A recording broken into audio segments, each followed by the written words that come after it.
Hello everybody and welcome. In this video I'm going to show you how to enable or disable in-ear detection for your earbuds EARFUN Air Pro 4.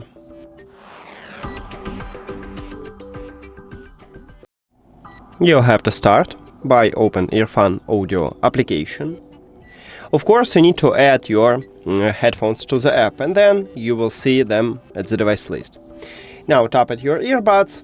Then scroll down just a bit. Right here in control we have in-ear detection. To disable this mode you need to tap one time at the slider near to it if the slider have colorful background. To enable it you need to also tap one time at the slider, but if the slider have empty background. And once you enable this mode, when you listen to music and you remove your earbuds from your ears, it will automatically stop to play your music.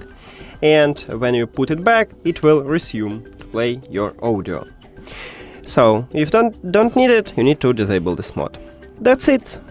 Thank you for watching this video. If you found it helpful, please consider subscribing to the channel and leave the like on the video. See you later!